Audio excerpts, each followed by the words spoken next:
ఉన్నతమైనటువంటి ఆలోచనలు కలిగినటువంటి వాళ్ళు వచ్చి మాట్లాడతారని ఆలోచిద్దాం. కొండా సురేఖ గారైనా ఉన్నతమైనటువంటి ఆశయాలతోటి ఉంటారు, అట్లాగే సీతక్క అయినా అట్లాగే ఉంటారు. కానీ ఇక్కడ ఒక చిన్న తనని ట్రోల్ చేశారు, అది తప్పు. 100% ఎవరు చేసినా శిక్షించాలి. తను మంత్రిగా ఉండి తను ఎవరైతే అది చేశారో వాళ్ళని శిక్షించేటువంటి పరిస్థితి తనకు ఉంది. కానీ ఇక్కడ తాను తన లైన్ క్రాస్ అయ్యి బాధ్యత కలిగిన స్థానంలో ఉండి లైన్ క్రాస్ అయ్యి ఒక కుటుంబాలను తీసుకొచ్చి ఒక వివాదపరమైనటువంటి అంశంలో అంటే తను చెప్పడం కూడా ఎట్లా చెప్తుంది, కన్వెన్షన్ కోల్చకుండా ఉండటం కోసం సమంతను పంపించమని అడిగాడంట. ఎవరిని? నాగార్జున. ఇక్కడ ఏదో సంథింగ్ రాంగ్ ఏదో కనిపిస్తుంది. అంటే ఆవిడ దగ్గర సమాచారం లేకుండానే మాట్లాడారు. సమాచారం గాలిలో ఉన్నటువంటి మాటలు, ఎక్కడో ఎవరో గెట్టనటువంటి వాళ్ళు మాట్లాడే మాటలని ఏదో రకమైన ఆ ప్రచారాలను తీసుకొచ్చి తీసుకోవాలి. మరి మంత్రిగా ఉన్నారు కదా, వాటికి సంబంధించిన ఎవిడెన్సెస్ ఉంటే బయట పెట్టండి. నెంబర్ 2, ఇప్పుడు మరి చూస్తే నాగార్జునని కావాలని కాంగ్రెస్ ప్రభుత్వం ఏమైనా టార్గెట్ చేస్తుందా అన్న అనుమానం కూడా కలుగుతుంది. దానివల్ల వచ్చే ఉపయోగం ఏంటంటే అంటే కన్వెన్షన్ని కూలగొట్టారు. అది అంటే ఇక్కడ గతంలో కూలగొట్టనటువంటి దాన్ని కన్వెన్షన్ కూలగొట్టారు. సరే, అది ఇప్పుడు FTLలో ఉందనో లేకపోతే చెరువులో ఉందని కూలగొట్టారు.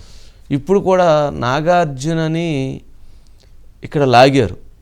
ఏం లాగారు? సమంతను పంపించమని నాగార్జున్ని KTR అడిగాడంట. KTR అడిగితే నాగార్జున సమంతను వెళ్ళమన్నాడంట KTR దగ్గరికి. అందుకు సమంత ఒప్పుకోలేదంట. అందుకు డైవర్స్ జరిగిందంట. వామ్మ, ఏందండి అసలు ఇది? ఏం భాష, ఏమి ఆరోపణ, ఏమి వ్యక్తిత్వాలు, ఏమి మాటలు. పాపం నాగార్జున ట్వీట్ చేశాడు, చాలా గౌరవంగా చేశాడు నాగార్జున గారు. ఇంకొకరు అయితే చాలా తీవ్రంగా మాట్లాడతారు.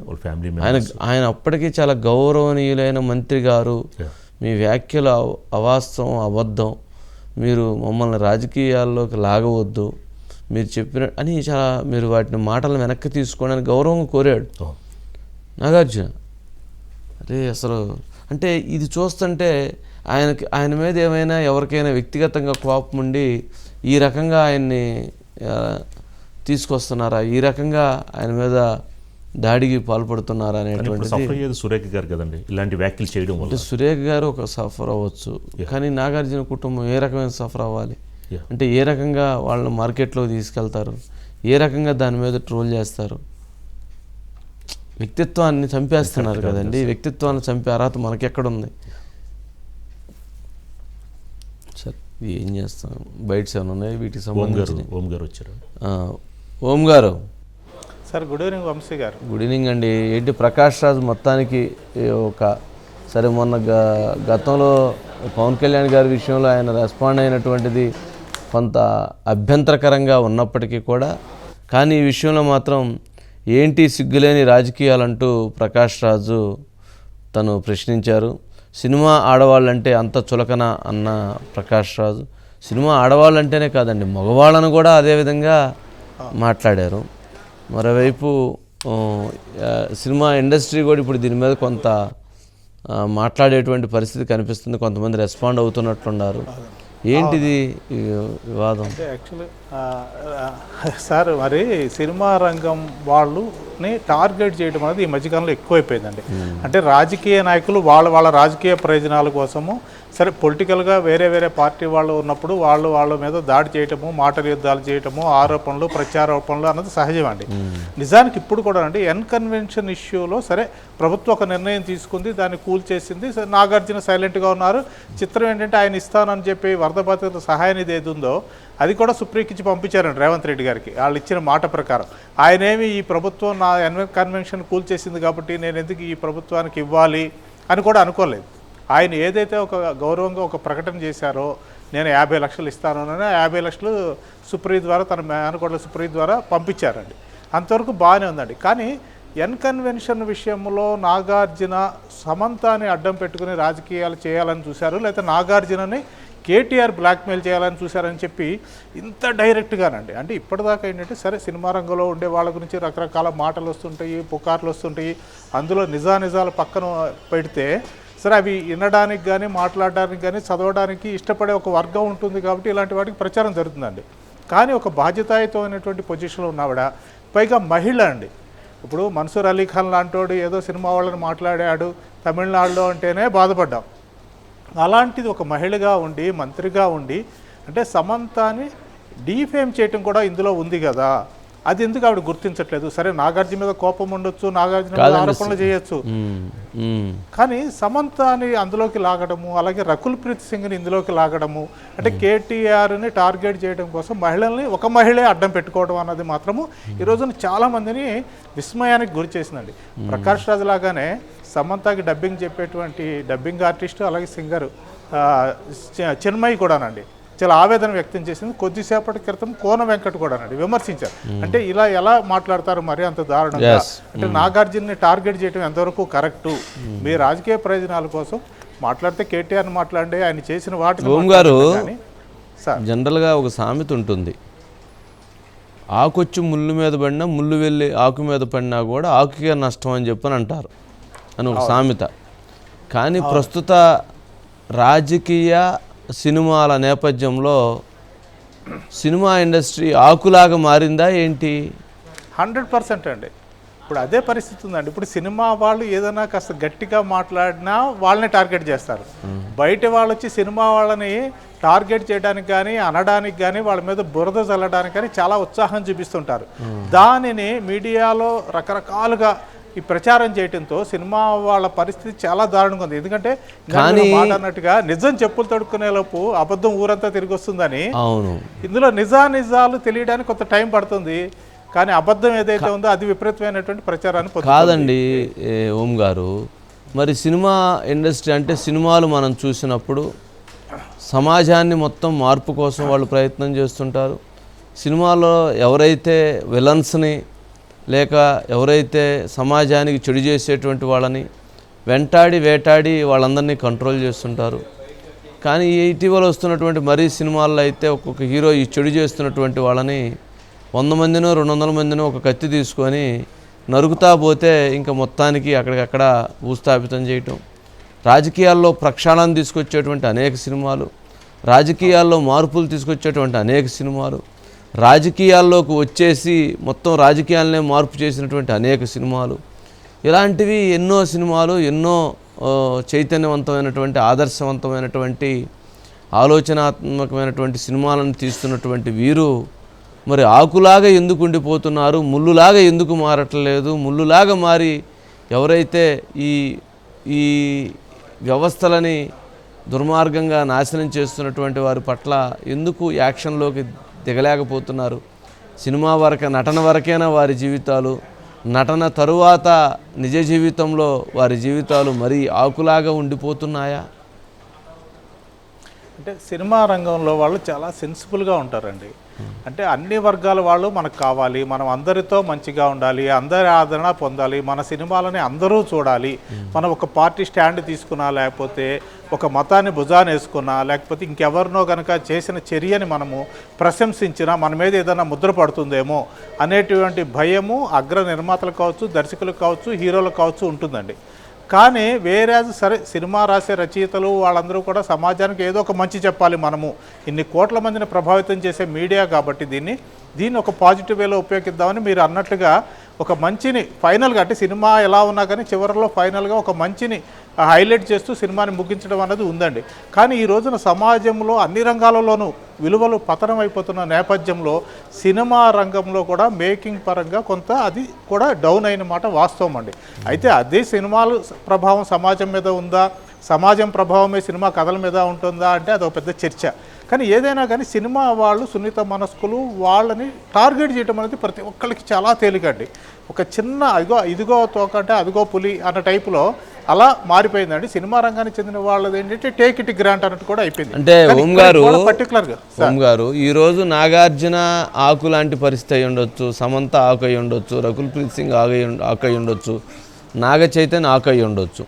రేపు ఇలాంటి పరిస్థితే ఇంకొక నటులకి, ఇంకొక నటికి, లేదా ఇంకొక డైరెక్టర్కో, ఇంకొక ప్రొడ్యూసర్కో వాళ్ళని ఆకులాగా మార్చే విధంగా ఇంకొక సందర్భంలో ఇంకొక రాజకీయ నాయకులు కామెంట్లు చేస్తే పరిస్థితి ఏంటి? మనం గతంలో చూసాము. మెగాస్టార్ చిరంజీవి లాంటి వారిని గత ప్రభుత్వం జగన్మోహన్ రెడ్డి గారు పిలిపించి వాళ్ళ ఇంట్లో ఆయన ఏ రకంగా బతిమలాడుకుంటున్నాడో, ఆయన ఏ రకంగా అక్కడ ఆ వీడియో చూసిన తర్వాత నిజంగా అసలు ఇంతటి కష్టాలు, ఇంతటి పరిస్థితులు ఉంటాయా, ఎంతటి మెగాస్టార్, ఎంతటి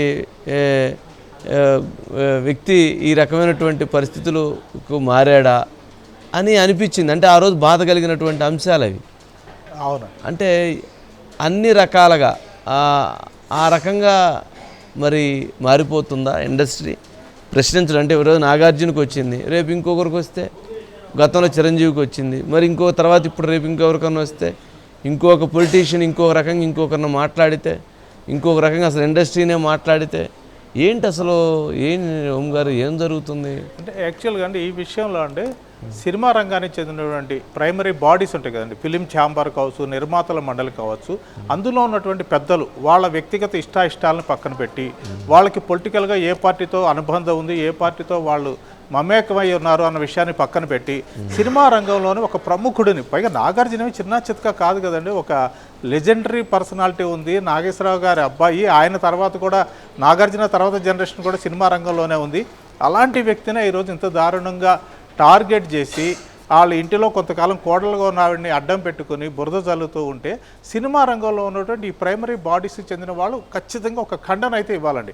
ఆవిడ కొండా సురేఖ కావచ్చు, రేవంత్ రెడ్డికి కావచ్చు, లేకపోతే పొలిటికల్ పార్టీస్ని ఉద్దేశించి కావచ్చు, మీరు మా సినిమా రంగం వాళ్ళని టార్గెట్ చేసినప్పుడు ఏదో నోటుకొచ్చిందో అలా మాట్లాడొద్దు. నిజంగా ఆధారాలు కానీ లేకపోతే నిజంగా వాళ్ళకి ఏమైనా అనుమానాలు ఉంటాయండి, దానికి ఒక పద్ధతి ఉంటుంది కదా. ఇవిగో మీరు మాట్లాడిన ఫోన్ మాటలు, లేకపోతే ట్యాప్ చేసినప్పుడు వచ్చినటువంటి సమాచారం కావచ్చు, ఏదైనా కావచ్చు, అలాంటివి ఏదన్నా చేసి ఇదిగో అని ఒక ప్రూఫ్తో మాట్లాడితే బాగుంటుంది. కానీ ఒక మహిళే ఇంకో మహిళని కించపరుస్తూ ఇలా మాట్లాడడం బాధాకరం. మేధావుల మౌనం అత్యంత ప్రమాదకరం. సినిమా ఇండస్ట్రీలో ఉన్నటువంటి మేధావులుగా చెప్పబడుతున్నటువంటి లేదా పెద్దవాళ్ళుగా చెప్పబడుతున్నటువంటి వాళ్ళందరూ మౌనంగా ఉండే కొంది, మౌనంగా ఉండటం వలన ఇప్పుడు ఇటువంటి పరిస్థితులు, ఇటువంటి బాధాకరమైనటువంటి అంశాలు వస్తున్నాయని అనుకోవాలా? అంటే వారు ఇప్పటికైనా రెస్పాండ్ కావటం అనేటువంటిది వారి బాధ్యత. అంటే ఒక కాకికి కష్టం వస్తే కాకులన్నీ కావు కావు అంటూ వచ్చి అక్కడ ఆ కాకి దగ్గర ఉంటాయి. మరి ఒక కుక్కకు కష్టం వస్తే కుక్కలన్నీ వచ్చి నిలబడుతున్నాయి. మరి ఇండస్ట్రీలో అంటే తప్పుగా భావించవద్దు, కానీ ఒక చీమకు కష్టం వస్తే చీమలన్నీ వచ్చి అక్కడ నిలబడుతున్నాయి.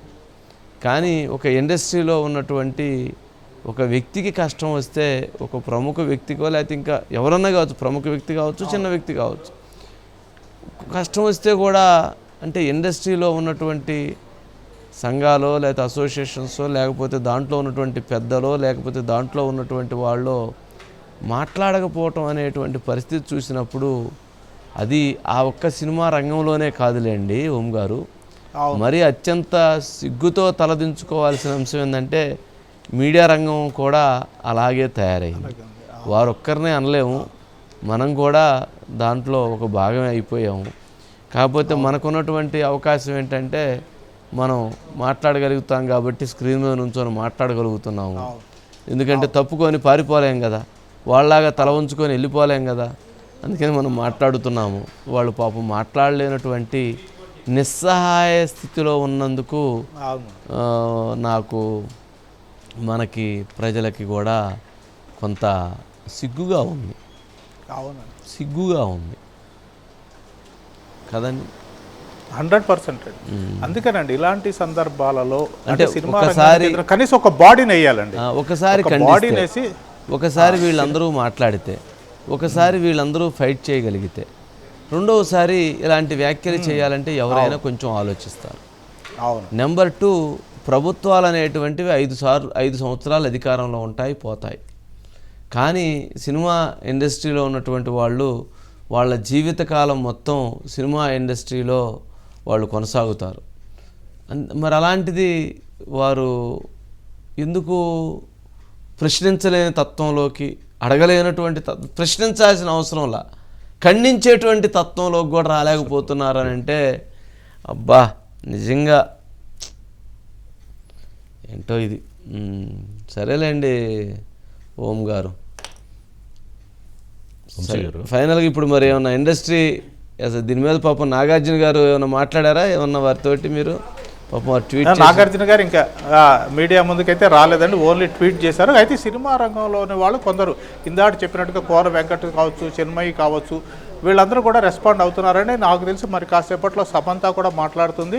నాగార్జున ఫ్యామిలీలో ఉన్నటువంటి నాగ చైతన్య కూడా, ఎందుకంటే ఒకప్పుడు ఆయన భారీగా ఉంది ఆవిడ, అవాస్తవాలను ఇలా ప్రచారం చేస్తున్నప్పుడు ఖచ్చితంగా తన భార్య కాకపోయినా కానీ మాట్లాడే ఆస్కారం అయితే ఉందండి. కాసేపట్లో వాళ్ళకి సంబంధించినటువంటి స్పందన కూడా వచ్చే అవకాశం అయితే ఉంది సార్ వంశీ గారు. ఇప్పుడు ఇది అటు వెళ్ళి ఇటు వెళ్ళి చివరికి కాంగ్రెస్ మెడకి రేవంత్ రెడ్డి గారి మెడకి మరొకటి చుట్టుకునిద్దా అన్న సందేహం సందిగ్ధత నాకైతే కలుగుతూ ఉంది. ఎందుకనంటే నిన్నటి వరకు ఎక్కడైతే హైడ్రా తీసుకొచ్చి సంబంధం లేనటువంటి అంశాల్లో తలదూర్చి, సంబంధం లేకపోతే ప్రభుత్వ పరిపాలన అదొక ఇవన్నీ ఒకటి, దాంట్లో ప్రభుత్వం వ్యతిరేకతను కూడగట్టుకుంది. ప్రజల్లో నుంచి ఒక వ్యతిరేకత భావన వ్యక్తమైంది, పోరాటాలు మొదలైనవి, విమర్శలు మొదలైనవి. ముఖ్యమంత్రి గారి పరిపాలన పైన ఫస్ట్ టైం ఒక ఆ స్థాయిలో ఒక వ్యతిరేకత వచ్చింది. మరి ఇప్పుడు కొండా సురేఖ గారు మాట్లాడినటువంటి మాటలు సినిమా ఇండస్ట్రీ పైన అత్యంత దుర్భరమైనటువంటి వ్యాఖ్యలు చేసిన నేపథ్యంలో మరి ఇప్పుడు ఇండస్ట్రీ కనుక దీనిపైన రెస్పాండ్ అయ్యి దీనిపైన మాట్లాడటం మొదలు పెడితే, దీని మీద ప్రభుత్వానికి వాళ్ళ అసంతృప్తిని వ్యక్తం చేయటం మొదలు పెడితే ఖచ్చితంగా అది కాంగ్రెస్ ప్రభుత్వానికి, ముఖ్యమంత్రి రేవంత్ రెడ్డి గారికి, అట్లాగే కొండా సురేఖ గారికి కూడా ఇది నష్టం జరిగేటువంటి పరిస్థితి అవుతుంది. అది మరింత కాంగ్రెస్ పార్టీని మరింత డ్యామేజ్ చేసేటువంటి పరిస్థితి అయితే ఏర్పడుతుంది అని అయితే అనిపిస్తుంది. వారు కేటీఆర్ గారి వరకు మాట్లాడి ఉన్నట్లయితే వేరే విధంగా ఉండేది. ఇండస్ట్రీ వాళ్ళందరినీ లాగారు కాబట్టి ఇప్పుడు అది వేరే రూపాంతరం తీసుకొని ఈ సుడిగుండంలో మరొకసారి ముఖ్యమంత్రి రేవంత్ రెడ్డి గారికే, ఎవరు క్యాబినెట్లో ఉన్న మంత్రులు ఎవరు ఏది చేసినా చివరికి అది ఎటువంటి అయినా కానీ చివరికి అది ముఖ్యమంత్రి గారికే టచ్ అవుతుంది. నిన్నటిదాకా జేసీబీ దెబ్బలు, ఇప్పుడు సినిమా దెబ్బలు, ఈ రెండు మరి ఏ రకమైనటువంటి పరిణామ క్రమాలు చెందుతాయి అనేటువంటిది చూడాల్సినటువంటి అంశం. వంశీ గారు, ఇప్పుడు రాజకీయాలు ఆల్రెడీ దిగజారిపోయాయి అనేది మనం ఎప్పటి నుంచో చూస్తున్నాం. ఇప్పుడు సినిమా సంబంధించిన ఆ ఫీల్డ్ కూడా విలువలు దిగజారిపోతున్నట్లు ఆల్రెడీ చాలా ఇన్సిడెంట్స్ వస్తున్నాం. ఈ యొక్క విలువలు పెంచే విధంగా వాళ్ళ తరపున పెద్దలు కానీ, రాజకీయంలో పెద్దలు కానీ ఆ విధంగా చర్యలు తీసుకుంటే కనుక ఎలా ఉండబోతుంది అంటారు ముందు? అంటే ముందు ఇంకా కూడా దిగజారుతాయి తప్ప ఇంతకంటే గొప్పగా ఉండేటువంటి పరిస్థితులు అయితే మనం చూడలేము రాజుగారు. ఓకే, ఎందుకని అంటున్నామంటే వాస్తవాలకు దగ్గరగా మాట్లాడుకోవాలి. సమాజం మారుతున్నటువంటి సమాజంలో మారుతున్నటువంటి పరిస్థితులు గమనించినప్పుడు ఎప్పటికప్పుడు స్పీడ్గా వెళ్ళిపోతుంది.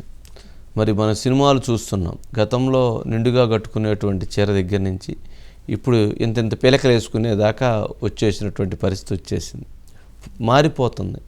అది తప్పు అని చెప్పినటువంటి వాళ్ళని విమర్శించే పరిస్థితులు వస్తున్నాయి. అది కాదు, ఇది ఇలా ఉండాలి అని అంటే మీరు చాలా చెప్పారులే చాలులే అని చెప్పి, అంటే టెక్నాలజీ మారిపోతుంది. సినిమాల్లో ఉండకపోవచ్చు, వెబ్ సిరీస్లని తీస్తున్నారు, లేదా ఇంకోటని తీస్తున్నారు, తీసింది అక్కడ పెడుతున్నారు, పెట్టిన వాటిని జనం చూస్తున్నారు. ఓహో ఇది ఇలా ఉండాలి కావాలా మనం కూడా అనే పరిస్థితికి వస్తుంది. ఈ రోజుకి భవిష్యత్తులో తగ్గుతుంది తప్ప ఇంకా కూడా విలువలు పెరిగేటువంటి పరిస్థితి కనపట్టలేదు. దీనికి ఎక్కడో దగ్గర ఎవరో ఒకరు నాంది బరుగుతారేమోనని చెప్పని ఎదురు చూడాలి అంతే తప్ప ఇంకా చేయగలిగింది కూడా తక్కువగానే ఉంటుంది కదా రాజుగారు. బయట సమయం సార్, మహిళా ఎమ్మెల్యేస్ మాట్లాడారు. Bytes please. మిమ్మల్ని విమర్శించి సోషల్ మీడియాలో తప్పు పెట్టిన వాళ్ళగా మీరు కఠిన చర్యలు తీసుకోండి, ఎటువంటి ఇబ్బంది లేదు, దానికి ఎవరు అడ్డు కాదు. అనవసరంగా కేటీఆర్ యొక్క పరువు యొక్క పోయే విధంగా మీరు మాట్లాడితే ఊరుకునేది లేదు. కొండా సురేఖని అనవసరంగా రాద్ధాంతం చేసి అనవసరమైన మాటలు మాట్లాడితే మీ నాలుక చీరుస్తామని చెప్పి మిమ్మల్ని అందరినీ తెలియజేస్తా ఉన్నాం. సినిమా ఫీల్డ్ లో ఉండే ప్రతి ఒక్కరు ఆలోచించాలి. ఇవాళ సినిమా ఫీల్డ్ లో ఉండే మహిళల గురించి ఇంత తక్కువ చేసి, ఇంత చిన్న చూపు చేసి, అవహేళన చేసి మాట్లాడితే ఇది అందరికి వర్తిస్తుంది. ఖబర్దార్ సురేఖ గారు, మీ వెనక ఇంకెవరైనా ఉండి మాట్లాడిస్తే వాళ్ళకు కూడా నేను హెచ్చరిస్తా ఉన్నాను. మీ నోరు అదుపులో పెట్టుకోకుండా ఏదైనా మాట్లాడతా అంటే ఇకపైన సాగదు. తప్పకుండా మిమ్మల్ని ఇట్లా వదిలిపెట్టాం. అన్నిటికీ మాకు మీ నుంచి జవాబు రప్పిస్తాం. మీరు తల వంచుకొని జవాబు చెప్పే రోజు, సమాధానం చెప్పే రోజు త్వరలోనే వస్తుంది. వాళ్ళను అందరిని ఎందుకు లాగుతారు? ఎవరికన్నా వ్యక్తిగతమైన బంధాలు, బంధుత్వాలు, లేక ఏదన్నా ప్రాజెక్టులలో ఇన్వాల్వ్మెంట్, సందర్భాలను బట్టి ఆ సినిమా యాక్టర్ యొక్క పాత్ర పాలిటిక్స్ తో గానీ, పొలిటికల్ లీడర్స్ తో గానీ, లేదా రియల్ ఎస్టేట్ తో గానీ, ఏదన్నా డ్రగ్స్ ఇంకేదో వచ్చినాయి కదా, అట్లాంటప్పుడు వస్తాయి. కామన్ గా వచ్చే పదం. మాకు సినిమా యాక్టర్లు అంటే వ్యతిరేకం కాదు, మేము ద్వేషులం కాదు. వాళ్ళను అందరిని అమానవీయమైన కామెంటు, కించపరిచే కామెంటు, ఒక వ్యక్తి యొక్క ఇమేజ్ను దెబ్బతీసే కామెంటు, దీని మీద తప్పకుండా లీగల్ చర్యలు కూడా ఉంటాయి. ఇట్లా నోరు మూసుకొని కూర్చోరు తెలంగాణ ప్రజలు పీడిత ప్రజల కోసం రాత్రింబవళ్ళు పోరాడుతూ ఉన్నారు. అటెన్షన్ డైవర్షన్ చేయాలని చూస్తున్నారు. ఆమె తప్పకుండా క్షమాపణ చెప్పాలి. క్షమాపణ చెప్పేదాకా మేము అన్ని లీగల్ ఆప్షన్స్ కూడా ఎక్స్ప్లోర్ చేస్తాం, ప్రజల ముందర పెడతాం. తప్పకుండా వారు దాన్ని వెనక్కి తీసుకోవాలని డిమాండ్ చేస్తాం. సంస్కారం లేని కామెంట్ కొండా సురేఖ గారు చేస్తున్నారు.